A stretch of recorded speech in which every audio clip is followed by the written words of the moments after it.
අද අපි කතා කරමු 1969 වර්ෂයේ සයිබීරියානු ගමක ගල්ලාකරයකින් හමු වූ කුමාරිකාවක් පිළිබඳව.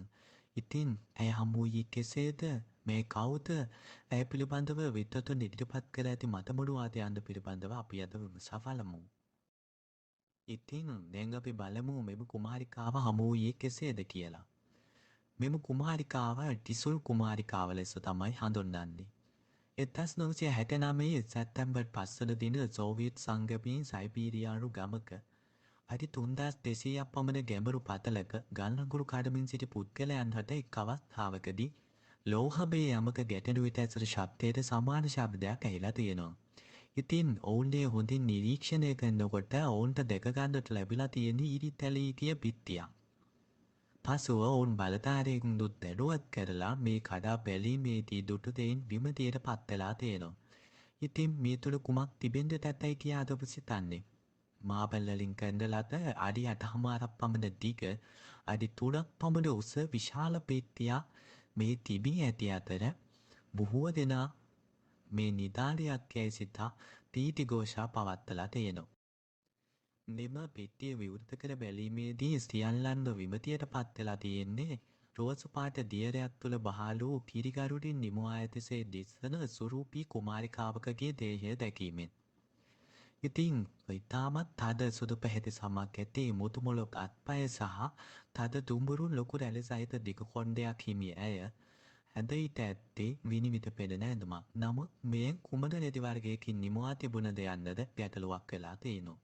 ඇය බැලූ බැල්මට ජීවමානව සිටින්නාසේ පෙනෙන ඉතාම සුරූපී කුමාරිකාවක්. දින කීපයක් පුරා මෙම පෙට්ටිය විවෘත කර තබා ඇති අතර අතිශය සුරූපී ජීවමානව පෙනෙන මෙම කුමාරිකාව දැක බලා ගැනීමට බොහෝ දෙනා පැමිණලා තියෙනවා. නමුත් එක් දිනක් පැමිණි තරුණයෙක් මෙම කුමාරිකාව වටා දමා ඇති රෝස පැහැති ද්‍රාවණය තුළට අත දමා ඒ දිවිහිගා රස බලා ඒ රසයක් හෝ ගඳක් නොමැති බව පවසලා තියෙනවා. නමුත් මාස කිහිපයක් ගතවීමේදී මෙම තරුණයාගේ මනස විකෘති වී රෝගී වී මිය ගොස් තියෙනවා. දිනක් හදිසියේම සෝවියට් බලධාරීන් පැමිණ මේ හේතුවෙන් මූවන රෝගයක් පැතිර යන බව පවසා මේ ගුවනින් රැගෙන යාමට සැලසුම් කර ගෙන යාමේදී එහි බර වැඩිවීම හේතුවෙන් රෝස පැහැති ද්‍රාවණය වෙනම රැගෙන යාමට සිරුර සහිත පෙට්ටිය වෙනම රැගෙන යාමටත් සිතා එය වෙන් කිරීමේදී අදහාගත නොහැකි පරිදි එම සුරූපී කුමරියගේ සිරුර කළු වී රැලි වැටි විරූපී සිරුරක් බවට පත්ව තියෙනවා.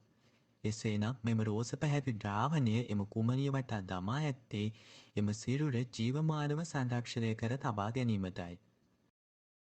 මේ පිළිබඳව තොරතුරු සාබැලීමේදී මෙය වසර මිලියන 800ක් පමණ පැරණි එකක් බව හඳුනාගෙන ඇති අතර බොහෝ දෙනා මත පළ කරන්නේ මෙය වෙනත් ග්‍රහලෝකයකින් පැමිණි කාන්තාවක් බව.